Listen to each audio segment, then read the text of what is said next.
नमस्कार दोस्तों, स्वागत है एक और नई कहानी में। आज तो सुबह सुबह ही बहू और बेटा सुरेश जी से बहुत ही प्यार से बातें कर रहे थे, क्योंकि आज सुरेश जी की पेंशन आ गई थी। उनका बेटा अभिनव उनके पास आकर बैठा और कहने लगा, पिताजी मेरी गाड़ी की सर्विस का टाइम हो गया है और अभी तक मेरी तनख्वाह नहीं आई। आपकी पेंशन तो आ गई है, क्या आप मुझे एक बार अपनी पेंशन दे देंगे ताकि मैं अपनी गाड़ी की सर्विस करा सकूं? और कहने लगा, कुछ दिनों बाद हमारे ऑफिस की तरफ से सभी लोग फैमिली टूर पर जाने वाले हैं, तो हम लोग भी चलेंगे। सुरेश को लगा अभिनव उन्हें भी अपने साथ लेकर जाएगा, तो उन्होंने कहा, ठीक है, तुम मुझे बैंक लेकर चलो और पैसे निकालकर तुम्हें दे दूंगा, तुम गाड़ी सर्विसिंग में दे देना। सुरेश बाबू ने जैसे ही पैसे निकाले, अभिनव ने उन रुपयों को अपने बैग में रखा और निकल गया। सुरेश बाबू को समझ नहीं आ रहा था कि वे अपने बच्चों के इस प्रकार की करतूत के लिए हंसे या रोए। जब उनको अपने पिता से पैसे चाहिए थे तो बेटे ने सम्मान के साथ अपनी कार में बैठा कर लाया था, लेकिन पैसे एक हाथ से दूसरे हाथ में जाते ही उनके तेवर ही बदल गए। पैसे उनके हाथ लगते ही उसने यह भी नहीं पूछा कि उनके पास घर जाने के लिए ऑटो भाड़ा है भी या नहीं। जब उनकी पत्नी सुमित्रा जी जिंदा थी तब मजाल था कि दोनों बेटे बहू ऊंची आवाज में बात भी कर लेते, क्योंकि बाहर के सारे काम सुरेश जी संभाल लिया करते थे और घर के सारे काम सुमित्रा जी कर लिया करती थी, इसलिए बहू सुमित्रा जी को कुछ भी नहीं कह पाती थी। लेकिन जैसे ही सुमित्रा जी की तबीयत खराब होने लगी, बहू बेटा भी सुमित्रा जी के साथ सीधा मुंह से बात नहीं करता था। वह तो सुरेश जी के पेंशन के पैसे आते रहते थे, इसीलिए उन्होंने सुमित्रा जी का इलाज भी करवाया, लेकिन कुदरत को तो कुछ और ही मंजूर था। लगभग 2 साल तक इलाज करवाने के बाद भी उन्हें कैंसर की बीमारी से छुटकारा नहीं मिल पाया। अब सुमित्रा जी के बिना सुरेश जी तो अकेले हो गए थे। औरतें तो रोकर अपना मन हल्का कर लेती हैं, लेकिन विडंबना यही थी कि सुरेश जी मर्द होने के नाते रो भी नहीं सकते थे, इसलिए उनके मन में जो भी तकलीफ होती वे घुट घुट कर रह जाते, क्योंकि उनका दुख दर्द बांटने वाला कोई भी नहीं था। सुरेश जी ब्राह्मण परिवार से थे और पहले उनके दादा और पिताजी कथा पुराण किया करते थे। सुरेश जी को सरकारी नौकरी मिल जाने के कारण उनकी दिशा अलग हो गई थी, लेकिन अब बुढ़ापे में अपने अकेलेपन को दूर करने का एकमात्र सहारा धार्मिक किताबें पढ़ना ही था। उनके दादा और पिताजी की उनके जमाने में बहुत इज्जत हुआ करती थी, लेकिन सुरेश जी ने अपने बेटे के उज्जवल भविष्य के लिए गांव को छोड़कर शहर में जाकर बस गए थे। जब तक सुमित्रा जी थी तब तक उनके घर में सारे रीति रिवाजों का पालन किया गया, लेकिन सुमित्रा जी की मृत्यु के बाद तो बहू जैसे आजाद हो गई थी। बेटा भी अब अपनी मनमानी करने लगा था। अब कभी कभी स्पेशल ओकेज में बेटा बहू बाहर से मंगवा कर नॉनवेज खाया करते थे, घर में ही पार्टी करते, जो सुरेश जी बाबू के बर्दाश्त से था, लेकिन बेचारे कर भी क्या सकते थे। उन्होंने कभी कभी ऐतराज जताया, लेकिन दोनों बेटे बहू उन्हें पुराने ख्यालात के बूढ़े कहकर डांट फटकार कर चुप करा देते। उन्होंने धार्मिक किताबों को ही अपने जीवन जीने का एकमात्र सहारा मानकर कर उन्हीं में खोए रहते। बेटे बहू ने भी उन्हें कबाड़ की वस्तु की तरह इग्नोर करना शुरू कर दिया। उन्हें अपने पिता की याद तब आती जब उनके पेंशन के पैसे निकलवाने होते। पहले तो वे दोनों उन्हें बड़े मान मनोहर के साथ बैंक लेकर जाते और घर वापस लाते, लेकिन अब वे उन्हें ऑर्डर देते कि पापा आज पेंशन के पैसे निकलवाना है, इसलिए जल्दी से तैयार हो जाइएगा। फिर कुछ दिनों बाद उन्हें ऐसा लगा कि इस बूढ़े के पास बार बार जाना अच्छा नहीं लगता, तो क्यों ना उनका अकाउंट अपने अकाउंट से जुड़वा लिया जाए। अभिनव ने कहा, पापा अब आप बूढ़े हो चले हैं, आप बैंक जाकर कहाँ धक्का मुक्की खाते रहेंगे, इसलिए ऐसा कीजिए, इस पेपर पर साइन कर दीजिए। फिर आपको बैंक जाने की जरूरत नहीं पड़ेगी, बल्कि मैं ही आपके पैसे निकाल कर ले लिया करूंगा। सुरेश जी अपने बेटे बहू की चालाकी को अच्छी तरह से समझ रहे थे, लेकिन उन्हें अब सांसारिक मोह माया से विरक्ति सी हो गई थी, इसलिए उन्होंने उस पेपर पर साइन कर दिए। अब तो अभिनव के दोनों हाथों में लड्डू थे। उसे अब अपने पिता के सुख दुख से कोई लेना देना ही नहीं रहा। अब सुरेश जी का पूरा पेंशन अभिनव के हाथों में आने लगा, तो प्रीति ने अभिनव के कान भरने शुरू कर दिए। उसने उससे कहा, आप बाबूजी को भला फुसलाकर गांव की जमीन और घर को भी बेचकर सारे रुपए अपने कब्जे में ले लो, ताकि हमें बाद में बाबूजी की कोई जरूरत नहीं पड़ेगी। चाहे वे हमारे पास रहे या फिर जाए, हमें उनसे कोई लेना देना नहीं रहेगा। अभिनव को भी प्रीति की बातें सही लगीं। उसने अपने पिता से कहा, पापा मुझे आपसे बहुत जरूरी बात करनी है। सुरेश जी बोले, हाँ बेटा, कहो ना, क्या कहना चाहते हो। पापा, वह मैं कह रहा था, हम सब तो अब शहर में रहते हैं और गांव में अब कोई नहीं रहता, इसलिए ना ही घर की देखभाल हो पाती है और ना ही खेत की। अगर हम कई कई दिनों तक गांव नहीं गए तो कहीं गांव के लोग जो हमारे खेतों में काम कर रहे हैं, कहीं वे लोग कब्जा ना कर ले, और जो लोग हमारे घर की देखभाल के लिए हमारे घर में रह रहे हैं वे लोग भी हमारे घर पर कब्जा ना कर ले। देखिए बाबूजी, आजकल का ज़माना बहुत ख़राब है। आपकी तबीयत भी कभी नरम तो कभी गर्म चलती रहती है, इसलिए मैं सोच रहा हूँ वहाँ का सारा ज़मीन और घर को बेचकर क्यों ना यही शहर में एक बड़ा सा घर ले लेते हैं और उसे किराए पर दे देंगे, ताकि हर महीने हमें किराए के पैसे पेंशन के रूप में मिलते रहेंगे, जिन पैसों से आप अपने लिए दवाई गोली और इलाज करवा सकते हैं, क्योंकि आपके पेंशन के पैसे तो घर खर्च में ही चले जाते हैं। सुरेश जी बोले, बेटा मेरे जीते जी, मैं अपनी पुश्तैनी संपत्ति को नहीं बेचूंगा। मेरे बाद भले ही तुम बेचो या तुम्हें जैसा लगता है वैसा करना, लेकिन मैं अभी नहीं बेचूंगा। अपने पिता की बातें सुनकर अभिनव तो वहां से चला गया, लेकिन प्रीति के खुरापाती दिमाग में बहुत कुछ चलने लगा कि बाबूजी से वह जमीन कैसे हड़पी जाए। उसने तिगड़म लगाया। वह रोज रोज सुरेश जी के लिए समय पर चाय नाश्ता खाना और दवाई सभी चीजों की सारी व्यवस्था करने लगी, लेकिन जब जब वह उन्हें खिलाती पिलाती बस उनके पास अपना दुखड़ा लेकर बैठ जाती, कहती कि देखें ना बाबूजी, आजकल शहर में रहना खाना कितना मुश्किल हो गया है। यहाँ तो पानी को भी खरीद कर पीना पड़ता है, और वहाँ गांव में हमारा कितना ज़मीन है, कितना बड़ा घर है, लेकिन बेकार ही दूसरे लोग उसका उपयोग कर रहे हैं। पता नहीं आपके बाद हमें वहाँ कोई पहचानेगा भी या नहीं, फिर हमें तो वहाँ का कुछ भी नहीं मिल पाएगा। वे लोग तो उसमें अपना कब्जा जमा कर ही बैठ जाएंगे। आप खुद ही सोचिए ना बाबूजी, आपके पास इतना कुछ रहने के बाद भी आपका बेटा कितनी परेशानियों का सामना कर रहा है। सुरेश जी रोज रोज बहू की इमोशनल बातें सुनकर परेशान हो गए थे।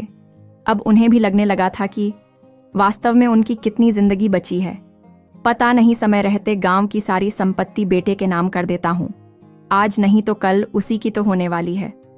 सुरेश जी ने आखिरकार एक दिन अपनी सारी संपत्ति अपने बेटे के नाम कर ही दी। अब प्रीति और अभिनव बहुत खुश थे। प्रीति ने 2-4 दिनों तक तो सुरेश जी को समय पर चाय नाश्ता दिया, लेकिन धीरे धीरे उसके तेवर बदलने लगे। अब वह सुरेश जी को बात बात पर टोक देती। सुरेश जी ने एक दिन पानी मांगा तो उसने कह दिया, बाबूजी घर में मेरे और भी बहुत से काम होते हैं, आप खुद जाकर पानी पी लीजिए। अब सुरेश जी ने पानी लेकर पी लिया तो कहने लगी, बाबूजी अब वह गिलास साफ करके कौन रखेगा? मैं आप लोगों की नौकरानी हूं क्या, जो दिन रात काम करती रहूं? जैसे ही एक दिन सुरेश जी बाथरूम से नहा कर आए तो डोरमेट पर उन्होंने अपने पैर पूछे थे और काम वाली चंपा को पोंछा लगाए। करीब 1 घंटा हो चुका था। फिर भी प्रीति बोली, बाबूजी चंपा ने अभी अभी पोंछा लगाया है और आपने सारा फर्ज गंदा कर दिया। नौकरी तो सरकारी करते थे, लेकिन दिमाग गांव वाला ही रह गया। हाँ, रहेगा भी क्यों ना। गांव में गोबर मिट्टी के अलावा आप लोग और जानते भी क्या थे, जो इतने साफ सुथरे फर्श को साफ रखेंगे। सुरेश जी ने मन में सोचा, चंपा को पोंछा लगाए 1 घंटा हो गया है, मेरे पैर भी गीले नहीं हैं जो निशान छोड़ते, फिर यह फर्श कैसे गंदा हो गया? लेकिन उन्होंने उस समय कुछ नहीं कहा। प्रीति अब सुरेश जी के हर एक काम के लिए टोक देती। सुरेश जी समझ रहे थे कि अब उनके हाथ से सारा धन दौलत बेटे के नाम पर हो गया है, इसलिए बेटे बहू के तेवर बदल गए हैं। सुमित्रा जी के चले जाने से वे तो पहले ही टूट चुके थे। अब बेटे बहू के ऐसे रूखे व्यवहार के कारण वे बीमार रहने लगे थे। प्रीति ने देखा अब यह बूढ़ा किसी काम का नहीं रहा, तो उसने उन्हें अपने बगीचे में बागवानी का काम करने में लगा दिया। बगीचे में काम कर बाहर की हवा पाकर सुरेश जी का मन थोड़ा खुश रहने लगा, और देखते ही देखते उनके बगीचे में एक से बढ़कर एक फूल खिलने लगे। प्रीति के आस पड़ोस के लोग बगीचे की खूब तारीफ करते और प्रीति से पूछते कि उसने बागवानी का काम किससे करवाया है, तो वह कहती उसके ससुर जी खाली पड़े रहते हैं तो वही कर देते हैं। तब उनकी पड़ोसन ने कहा, प्रीति कल से ही तुम अपने ससुर को मेरे बगीचे में काम करने भेज देना। प्रीति बोली, ना बाबा ना, बगीचे में कितना काम करना पड़ता है वह तो करने वाला ही जानता है, अगर 5,000 दोगी तो ही भेजूंगी। पड़ोसन बोली, अच्छा ठीक है, भेज देना। प्रीति ने अपने ससुर को उनके घर बागवानी का काम करने के लिए भेज दिया। सुरेश जी ने सोचा, जैसे अपने घर में काम कर रहा हूं, मैं ऐसे ही पड़ोस में करने में क्या फर्क पड़ता है। पूरे दिनों तक उसके बगीचे में काम करते रहे, तब उनका बगीचा हरा भरा हो पाया। अब तो सुरेश जी के बागवानी की चर्चा आसपास के सभी लोगों के घरों में होने लगी और प्रीति सबके घरों से पैसे बढ़ा बढ़ाकर कहीं से 5,000 तो कहीं से 8,000 ले लिए। सुरेश जी को उनके घर बागवानी का काम करने के लिए भेजती रहती, लेकिन वह पैसे लेने वाली बात सुरेश जी को नहीं बताती थी। प्रीति ने एडवांस में 4 घरों से पैसे ले लिए थे और सुरेश जी को उनके घर काम करने जाने के लिए कह दिया। लेकिन अब सुरेश जी ने साफ मना कर दिया कि बहू, मैं किसी के घर काम करने नहीं जा पाऊंगा, क्योंकि अब मेरी तबीयत ठीक नहीं लग रही है। मुझे रोज ही बुखार रहता है। मैं रोज दवाइयाँ खाकर काम पर चला जाता था, लेकिन अब मुझसे बर्दाश्त नहीं हो पा रहा है। प्रीति अपने ससुर की बातें सुनकर आग बबूला हो गई। उसने चिमटा गर्म किया और बोली, बुढ़े काम पर जाएगा या नहीं, बोल, वरना इस गर्म चिमटे से मार मार कर तेरी चमड़ी उधेड़ दूंगी। लेकिन सुरेश जी की तबीयत कुछ ज्यादा ही खराब लग रही थी, इसलिए उन्होंने नहीं कह दिया। फिर क्या था, प्रीति ने गुस्से में सुरेश जी को गर्म चिमटे से छटाछट मार दिया। सुरेश जी कहरा रह गए और प्रीति गुस्से में बड़बड़ा हुई बोली, बुढ़े, मैंने 4 घरों से एडवांस में पैसे ले लिए हैं और अगर तूने काम नहीं किया तो मुझे उनके पैसे वापस करने पड़ेंगे। बहू की बातें सुनकर सुरेश जी दंग रह गए। मतलब बहू मुझे पैसों के लिए जबरदस्ती लोगों के घर बगीचे में काम करने भेजती थी और मैं सोचता था कि बहू उनकी मदद कर रही है। अब सुरेश जी को अपनी बहू की करतूत पर घिन आने लगी थी। एक तो मार का अपमान वे सहन नहीं कर पाए।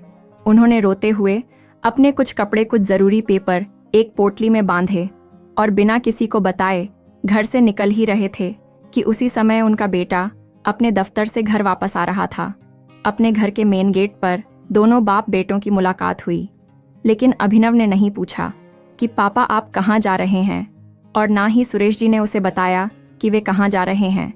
उस दिन अभिनव की ऑफिस में किसी ने अभिनव को रिश्वत लेते हुए वीडियो बना लिया और वह वीडियो उसने अभिनव को भेज दिया और उसे ब्लैकमेल कर रहा था कि अगर वह जितना कहेगा उतना पैसा नहीं दिया तो वह उस वीडियो को सबको दिखा देगा, जिससे वह नौकरी से हाथ भी धो सकता है।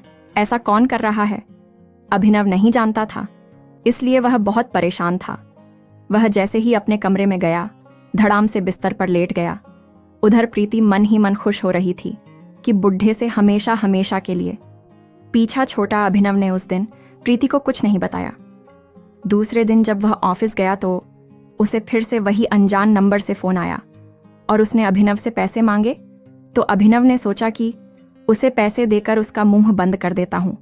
उसने दूसरे दिन उसे पैसे दे दिए, लेकिन अब वह अनजान व्यक्ति हर दिन कभी 10,000 तो कभी 20,000 की डिमांड करता और अभिनव अपने घर से सारे पैसे उस अनजान आदमी को दे दिए। धीरे धीरे अभिनव और प्रीति में लड़ाइयां होने लगी। वे दोनों एक दूसरे पर चोरी का इल्जाम लगाने लगे और वे कंगाल हो गए। उधर सुरेश जी बीमारी के कारण बहुत ही कमजोर हो गए थे। एक मंदिर के दरवाजे के पास जाकर बेहोश हो गए। उस मंदिर में बहुत से श्रद्धालु लोग आते थे, क्योंकि वहां की मान्यता थी कि वहां जो भी श्रद्धालु पूरी श्रद्धा के साथ जाते और जो इच्छा होती उनकी वह इच्छा जरूर पूरी होती थी। सुरेश जी को जब किसी ने बेहोशी की हालत में देखा तो थोड़ी देर के लिए वहां हड़कंप मच गया। उन्हीं श्रद्धालुओं में से एक डॉक्टर भी था। उसका नाम राकेश भार्गव था। उस डॉक्टर ने सुरेश जी को देखा तो वह समझ गए कि सुरेश जी को बहुत कमजोरी है, इसलिए बेहोश हो गए हैं। उन्होंने अपने अस्पताल में फ़ोन किया और एम्बुलेंस बुलाया और उन्हें उसमें लेकर अपने अस्पताल पहुंचे। वहां ले जाकर उन्होंने उनका इलाज किया। 2 दिन के बाद सुरेश जी को होश आया तो उन्होंने अपने आप को अस्पताल के बिस्तर पर पाया। उन्होंने अपने आसपास के लोगों से पूछा कि वे यहाँ कैसे पहुंचे। तब वहीं खड़ी एक नर्स ने बताया कि आप एक मंदिर के दरवाजे के सामने बेहोश होकर गिर गए थे और हमारे सर डॉक्टर राकेश भार्गव ने आपको यहाँ लाया है और इलाज किया है। नर्स ने पूछा, आप कहाँ रहते हैं अंकल, आपका नाम क्या है? सुरेश जी क्या बताते कि वे कहाँ रहते हैं। वे कोई जवाब नहीं दे पाए। उन्होंने बस इतना पूछा कि मेरी पोटली कहाँ है। तभी नर्स ने उंगली का इशारा करके बताया कि आपकी पोटली वहाँ सुरक्षित रखी हुई है और सारा सामान भी सुरक्षित है। सुरेश जी ने नर्स से डॉक्टर से मिलने की इच्छा जताई। तो नर्स ने डॉक्टर के केबिन तक उन्हें पहुंचा दिया। सुरेश जी डॉक्टर के पैरों में जाकर गिर गए। तभी डॉक्टर राकेश उन्हें उठाते हुए बोले, अरे अंकल जी, आप यह क्या कर रहे हैं? आप तो मेरे पिता समान हैं और आप मेरे पैर छूकर मुझे पाप का भागीदार बना रहे हैं। सुरेश जी बोले, बेटा तुम्हारा बहुत बहुत धन्यवाद बेटा, जो मुझ बुढ़े की जान बचाई। बेटा मेरे पास तो तुम्हें देने के लिए भी नहीं है बेटा, लेकिन मैं तुमसे वादा करता हूँ मैं कहीं मजदूरी करके पैसे जमा करके आपकी फीस और दवाइयों के पैसे जरूर दूंगा। तभी राकेश उनके दोनों बाजुओं को पकड़कर बोले, अंकल मेरी बात तो सुनिए, आपसे पैसे की बात किसने की? उसने तुरंत बैल बजा दिया। नर्स दौड़कर अंदर आई। डॉक्टर राकेश ने नर्स पर चिल्लाते हुए कहा, तुम्हारी हिम्मत कैसे हुई इनसे पैसे की बात करने की? किसने कहा था इनसे पैसे लेने के लिए? नर्स वहीं खड़ी नजरें झुकाए थर थर कांप रही थी। उसके मुंह से एक शब्द भी नहीं निकल पा रहे थे। तभी सुरेश जी अपनी जगह से उठे और डॉक्टर के पास जाकर उसे शांत कराते हुए बोले, बेटा इन्होंने मुझसे पैसे के बारे में कुछ नहीं कहा, वह तो मैं ही आपसे कह रहा था। इतना तो मुझे भी पता है ना कि अस्पताल का बिल कितना होता है। सुरेश जी की बातें सुनकर राकेश थोड़ा शांत हुआ और नर्स को वहां से जाने के लिए कह दिया और सुरेश जी से माफ़ी मांगने लगा और बोला, सुरेश अंकल आप मेरे पिता समान हैं और जैसे ही आपने पैसे की बात की तो मुझे लगा उस नर्स ने आपसे पैसे के लिए कुछ कहा होगा। सुरेश जी ने आश्चर्य से डॉक्टर की तरफ देखने लगे और बोले, बेटा तुम मुझे कैसे जानते हो? मैंने तो अभी तक किसी को अपना नाम नहीं बताया, फिर तुमने कैसे जाना कि मेरा नाम सुरेश है? तभी राकेश मुस्कुराकर बोले, अंकल आप ही हो जिनकी वजह से आज मैं यहाँ कुर्सी पर बैठा हूँ और मैं आज इस मुकाम को हासिल कर पाया हूँ। सुरेश जी बोले, मैं समझा नहीं बेटा, तुम कौन हो? माफ़ करना, मैंने तुम्हें पहचाना नहीं। तभी डॉक्टर ने उन्हें याद दिलाया, अंकल याद कीजिए, जब 10वीं के बाद पढ़ाई करने के लिए जिद करता था तब मेरे पापा के पास उतने पैसे नहीं थे कि वह मुझे पढ़ा लिखा पाते, इसलिए उन्होंने मुझे गंदी नाली में डाल दिया था। मैं वहीं खड़ा खड़ा रो रहा था। मेरे पापा मुझे गालियां दे रहे थे कि हमारे पास पेट भरने के लिए तो पैसे नहीं हैं, तुझे कहाँ से पढ़ाएंगे? तभी आप अपनी ड्यूटी से वापस आ रहे थे और आपने मुझे वहाँ से तुरंत निकाला और 11वीं 12वीं और कॉलेज की पढ़ाई के लिए जितने पैसे भी चाहिए आपने मुझे दिए। आपकी मेहरबानी की वजह से आज मैं इतने बड़े डॉक्टर की कुर्सी पर बैठ पाया हूँ। मेरे पिताजी तो मुझे डॉक्टर बना हुआ नहीं देख पाए क्योंकि वे मेरे डॉक्टर बनने से पहले ही भगवान को प्यारे हो गए, लेकिन भगवान ने पिता के रूप में आपको मुझे आशीर्वाद देने के लिए भेज दिया है। कहकर वह अपनी कुर्सी से उठा और सुरेश जी के पैर छूने लगा। सुरेश जी को बहू दवारा चिमटे से मारने वाली बात याद आ गई और उनकी आंखों से आंसुओं की झड़ी लग गई। उन्होंने उसे ढेर सारे आशीर्वाद दिए। राकेश ने फिर पूछा, अंकल आजकल आप कहाँ रहते हैं और अभिनव क्या करता है? सुरेश जी बोले, बेटा यह खुला आसमान ही मेरा घर है और अभिनव अब क्या कर रहा है मुझे मालूम नहीं। सुरेश जी की बातें सुनकर राकेश दंग रह गया। उसने सुरेश जी से पूछा, अंकल आप क्या कह रहे हैं? मुझे कुछ समझ में नहीं आ रहा है, प्लीज़ पूरी बात बताइए ना, क्योंकि मुझे अंदाज़ा तो लग ही गया है कि आपके साथ कुछ ना कुछ गलत हुआ है। तभी तो आज 3 दिन हो गए, अभिनव ने एक बार भी आपके बारे में नहीं पूछा और ना ही आपसे मिलने आया और मंदिर में भी आप अकेले ही थे। प्लीज़ अंकल आपके साथ क्या हुआ है बताइए ना। तब सुरेश जी ने वह सारी बातें डॉक्टर राकेश को बता दी जो बेटा बहू उनके साथ किया करते थे। सुरेश जी के साथ इतना बुरा बर्ताव सुनकर राकेश की आंखों में आंसू आ गए। उसने उन्हें अपने घर चलने के लिए कहा तो उन्होंने कहा, नहीं बेटा, अब मैं किसी के घर जाकर किसी के ऊपर बोझ नहीं बनना चाहता। जब अपने ही पराये हो गए तो फिर किससे आस की जा सकती है। तब राकेश बोला, अंकल जी आप ऐसा मत कहिए। जिस प्रकार हमारे हाथ की 5 उंगलियां बराबर नहीं होती, बस उसी प्रकार सभी लोग एक जैसे नहीं होते। मैं आपको यकीन दिलाता हूँ आपको हमारे घर में कोई परेशानी नहीं होगी। फिर सुरेश जी थोड़ा संकोच करते हुए बोले, बेटा तुम तो मुझे अपना पिता समझकर खुशी खुशी अपने पास रख लोगे और मेरी सेवा भी कर लोगे, लेकिन क्या बहू इस बात के लिए मानेगी? तब यशविन बोला, अंकल आपने अपनी बहू को अभी देखा ही कहाँ है, वह तो एक अनाथ लड़की है। वह तो हमेशा यही चाहती थी कि उसे माँ बाप के रूप में सास ससुर मिलना चाहिए, लेकिन भगवान को तो कुछ और ही मंजूर था। माँ है लेकिन पापा तो मेरे डॉक्टर बनने से पहले ही इस दुनिया को अलविदा कह गए। अगर आप मेरे साथ हमारे घर चलेंगे और हमारे साथ रहे तो सबसे ज्यादा जिसको खुशी होगी तो वह होगी आपकी बहू गौरी, क्योंकि उसे माँ बाप का प्यार क्या होता है यह जानने की बहुत इच्छा है अंकल, लेकिन बेचारी अभी तक उस प्यार से वंचित रही। अगर आप उसे पापा के रूप में मिल जाएंगे तो उससे ज्यादा खुश कोई और नहीं होगा। अब राकेश की बातें सुनकर सुरेश जी भी निश्चित हो गए कि उन्हें राकेश के घर में पूरा मान सम्मान मिलेगा, इसलिए वे उसके साथ उसके घर चले गए। अब सुरेश जी के घर पहुंचने से पहले ही राकेश ने घर पर फोन करके गौरी को सारी बातें समझा दी थीं। इधर सुरेश जी को एक होटल में ले जाकर मस्त खाना खिलाया, नहलाया और नया कुर्ता पजामा पहनने के लिए दिया। सुरेश जी को लग रहा था जैसे उनका बचपन लौट आया हो। वह राकेश के परिवार वालों से मिलने के लिए बहुत ही उत्सुक थे। शाम हुई, राकेश सुरेश जी को अपने घर लेकर गया। सुरेश जी ने देखा राकेश का घर लाइटों से सजा हुआ है और चारों तरफ अगरबत्ती की खुशबू फैली हुई है। राकेश की माँ मीरा जी पूजा करने बैठी हुई थी। राकेश के बच्चे पापा आ गए, दादू आ गए कहते हुए बाहर निकले। दोनों बच्चे एक अपने पापा को तो एक सुरेश जी को पकड़ लिया और अंदर लाए। दरवाजे में गौरी आरती की थाली लिए खड़ी थी। उसने राकेश और सुरेश जी की आरती उतारी, उन्हें चंदन और चावल का टीका लगाया और उनके साथ साथ उनके बच्चे रोनू और टोनू को भी टीका लगाया तो बच्चे भी खुश हो गए। सभी लोगों ने घर के अंदर प्रवेश किया। सुरेश जी ने जैसे ही राकेश के घर के हॉल में प्रवेश किया, उन्हें ऐसा लग रहा था जैसे वह स्वर्ग में आ गए हों। उन्होंने हॉल को ऐसा सजाया था कि उसकी सुंदरता देखने को ही बनती थी। जब थोड़ी देर बाद मीरा जी पूजा करके वे सभी को प्रसाद देने आई, फिर थोड़ी देर इधर उधर की बातें की और सभी लोग खाना खाने बैठे। जैसे ही वह लोग खाने डाइनिंग टेबल पर बैठे, सुरेश जी को अपनी बहू द्वारा कहे गए शब्द याद आ गए।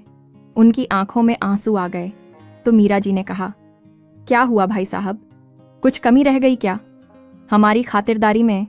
सुरेश जी बोली, नहीं बहन, मुझे कुछ पुरानी बातें याद आ गई। मीरा जी बोली, भाई साहब बीती बातों को पीछे छोड़कर आगे बढ़ना ही जिंदगी है। अब आप बीती बातों को भूल जाइए और उनके बारे में बिल्कुल भी मत सोचिए, फिर देखिएगा आपका जीवन कैसे खुशियों से भर जाएगा। मीरा जी के वे शब्द सुरेश जी के लिए संजीवनी का काम कर गए। उसके बाद उन्होंने अपने बेटे बहू की उन कड़वी बातों को अपने ऊपर हावी नहीं होने दिया। अब तो सुरेश जी राकेश के बच्चों के साथ खेलते, मस्ती करते और बाकी समय धार्मिक किताबें पढ़ते। जाति के पंडित होने के कारण वे लोगों को अच्छी अच्छी बातें बताते। अब वे पास के गार्डन में सुबह शाम जाने लगे। वहां धीरे धीरे उनके ढेर सारे दोस्त उन्हीं की उम्र के मिलने लगे। सुरेश जी ने अपने दोस्तों को बताया कि उनके दादा और पिताजी लोगों के घरों में पूजा पाठ करवाने जाया करते थे, लेकिन वे सरकारी नौकरी के कारण यह काम छोड़ दिए थे। तब उनके दोस्तों ने कहा, तो अभी कौन सी देरी हो गई भाई, पहले नहीं तो अब चालू कर दो। फिर एक एक करके उनके दोस्तों के घरों में उन्हें कथा पूजन करने के लिए बुलाने लगे। अब तो सुरेश जी भगवान की भक्ति में इतने लीन हो गए कि उनके दोस्तों ने उन्हें भगवत कथा करने के लिए प्रोत्साहित किया।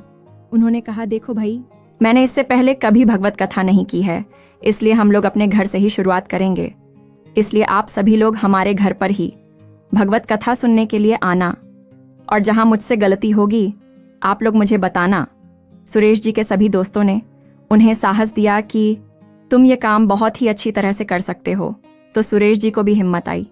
उन्होंने इस बारे में सबसे पहले घर की मुखिया होने के नाते मीरा जी से बात की, तो वे तुरंत ही तैयार हो गई।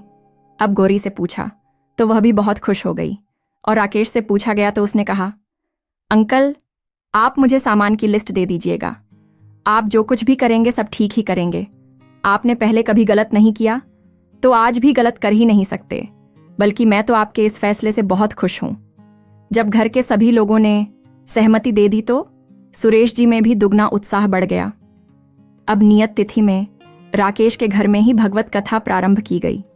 राकेश ने 8 दिन की छुट्टी ले ली और सुरेश जी के सारे दोस्त अपने परिवार और आस पड़ोस वालों के साथ उनके घर भगवत कथा सुनने आने लगे। सुरेश जी जैसे जैसे कथा सुनाते, सभी लोग सच्ची श्रद्धा से उनकी कथा सुनते। देखते ही देखते उनकी कथा जितने लोगों ने सुनी, सभी की कुछ ना कुछ तरक्की हुई। कई लोगों के बिगड़े काम बने। सभी लोगों का विश्वास सुरेश जी के मुख से निकले शब्दों पर बढ़ गया, क्योंकि सुरेश जी ने कभी भी चोरी या गलत तरीके से पैसे नहीं कमाए थे, इसलिए उन्होंने वैसे ही शिक्षा दी। उनके रास्ते पर चलने से लोगों का चरित्र, व्यवहार और सोच में सकारात्मक परिवर्तन हुए, इसलिए भगवान ने भी उनके साथ अच्छा ही किया। अब धीरे धीरे सुरेश जी की ख्याति दूर दूर तक फैलने लगी। उनको इतना चढ़ावा मिलता कि वे समेट ही नहीं पाते थे, लेकिन वे उस धन को अपने लिए खर्च नहीं करते थे, बल्कि उन्होंने राकेश से बात करके एक एनजीओ खोल लिया, जहां जरूरतमंद, बेसहारा, गरीब, दुखी लोगों को आश्रय दिया जाने लगा था। जरूरतमंद विद्यार्थियों को पढ़ाई के लिए उनकी मदद की जाती थी। धीरे धीरे साल का आखिरी दिन आ गया। लोगों ने नए साल की पार्टी के लिए कई प्रकार की तैयारियां कर रखी थीं। किसी ने पिज्जा पार्टी, तो किसी ने शराब मुर्गे की पार्टी, तो किसी ने क्लब में पार्टी रखी थी। लेकिन सुरेश जी ने अपने एनजीओ के प्रांगण में ही दिए जलाकर चारों तरफ लाइटों की रोशनी से नए साल की तैयारी भगवत कथा का गुणगान करके की थी। सुरेश जी के बेटे बहू भी क्लब में पार्टी करने चले गए। वहां पुलिस की रेड पड़ी। वहां गलत धंधे भी किए जा रहे थे, जिसके कारण वहां जितने भी लोग थे, कुछ तो जान बचाकर भागे, लेकिन कुछ लोग पकड़े गए, जिनमें सुरेश जी के बेटे बहू भी थे। अब वे दोनों पुलिस की गिरफ्त में छूटने के लिए बहुत प्रयत्न किए, लेकिन पुलिस वालों ने उनकी एक न सुनी और सभी को हथकड़ी पहनाकर पुलिस स्टेशन लेकर जाने लगे। उसी समय सुरेश जी की रैली सड़क के दूसरे किनारे जा रही थी। लोग कथावाचक सुखदेव महाराज सुरेश जी की जय जयकार लगा रहे थे। सुरेश जी 4 घोड़ों के रथ में सुचित रथ पर बैठे हुए थे। उनके सिर पर पीले रंग की चमचमाती चुनरी 4 लोग पकड़े हुए थे। उन पर पुष्प वर्षा हो रही थी। ट्रैफिक जाम के कारण सुरेश जी के बेटे बहू उन्हें अच्छी तरह से देख पा रहे थे। रथ पर बैठे हुए सभी को मार्गदर्शन कर रहे थे कि जो जैसा बोएगा वही काटेगा। सुख और दुख का जोड़ा तो लगा ही रहता है। मनुष्य अपने कर्मों से सुखी और दुखी होता है। सुरेश जी के यह शब्द अभिनव और प्रीति के कान में गूंज रहे थे। उनका मार्गदर्शन उन्हें अपनी गलती का एहसास हुआ कि वास्तव में उन्होंने कितनी बड़ी गलती की है। उन्हीं के साथ कुछ लोग बैठे हुए थे। उन्होंने बताया कि यह सज्जन पुरुष पहुंचे हुए महात्मा है। इनका कहा एक एक शब्द सही होता है। उन्होंने लोगों को जैसा जैसा मार्गदर्शन किया है, लोगों को वैसा ही फायदा हुआ है। इनका नाम सुरेश शर्मा है। उनके बेटा बहू उन्हें जान से भी ज्यादा प्यारे हैं। इनके बेटे जब तक इन्हें खाना नहीं खिला देते तब तक खाना नहीं खाते, और बहू तो इतनी संस्कारी है कि अपने ससुर को पिता से भी बढ़कर प्यार देती है। इनका बहुत ही प्यारा परिवार है। लोगों के मुंह से सुरेश जी के बारे में यह सब सुनकर अभिनव और प्रीति की आंखें शर्म से झुक गई। जब उन्हें पुलिस स्टेशन ले जाया गया तो उनके सामने 2 ऑप्शन थे। एक यह कि उन्हें अपराध के लिए 7 साल की सजा, या दूसरा 7 लाख रुपए जुर्माने के तौर पर पैसे जमा करके केस को हमेशा के लिए बंद कर दें। अभिनव ने सोचा, अगर हम दोनों 7 साल तक जेल की सजा काटेंगे तो बदनामी होगी। वह अलग और बच्चों की देखभाल कौन करेगा?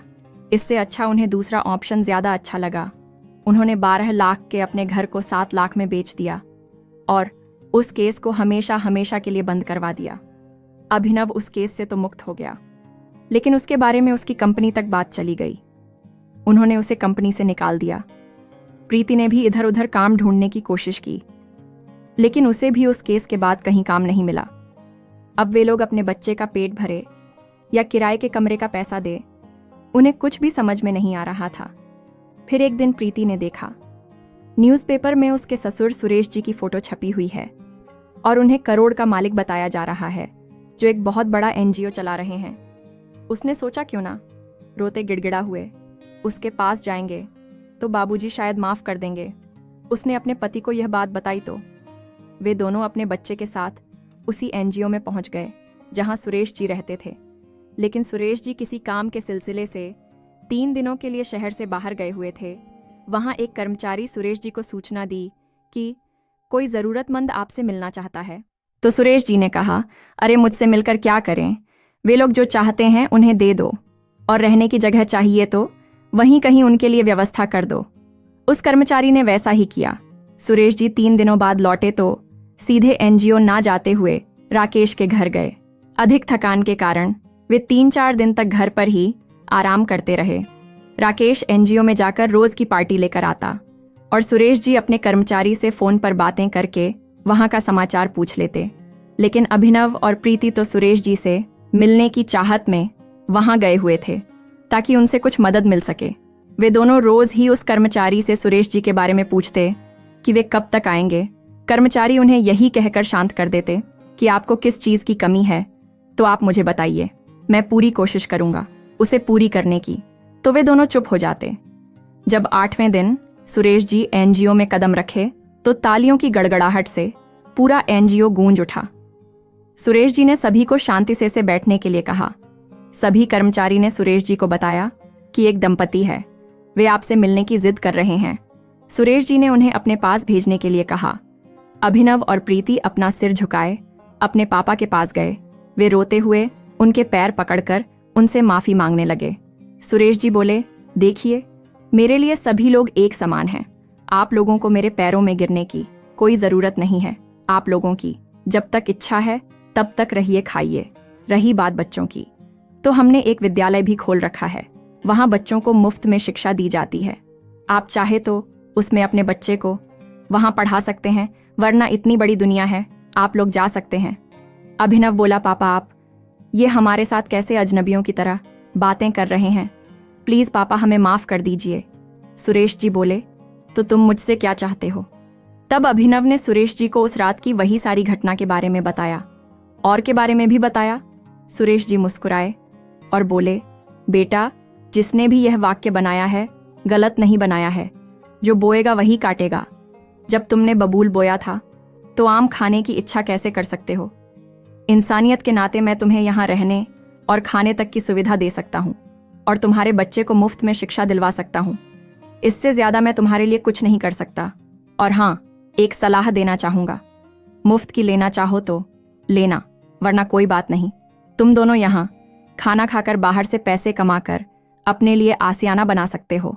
हमारे यहाँ तुम्हारे घर की तरह महंगा डाइनिंग टेबल तो नहीं है, लेकिन हाँ, जमीन में बैठकर भी हम प्रेम पूर्वक पेट भर खाना खा लेते हैं। मानना है तो मान लेना, आगे आपकी मर्जी। कहकर सुरेश जी वहां से उठे और रसोई की तरफ बढ़ गए, वहां का जायजा लेने। कहीं किसी सामान की जरूरत तो नहीं? दोनों बेटे बहू सुरेश जी को आत्मविश्वास के साथ घूमते फिरते देख उनका रुतबा देखकर दंग रह गए और पश्चाताप के अलावा उनके पास कुछ भी नहीं था। तो दोस्तों, कहते हैं समय बदलते देर नहीं लगती। आज गरीबी है तो कल अमीर होगी, इसलिए हमें अच्छे समय का इंतजार अच्छे कर्म करके करना चाहिए, ना कि गलत कर्म करके जल्दी ही कामयाबी के मुकाम तक पहुंच जाए। इस कहानी के बारे में आपकी क्या राय है? नीचे कमेंट करके जरूर बताइएगा। कहानी पसंद आई हो तो लाइक और शेयर जरूर कीजिए दोस्तों। कहानी को अंत तक सुनने के लिए आपका बहुत बहुत धन्यवाद।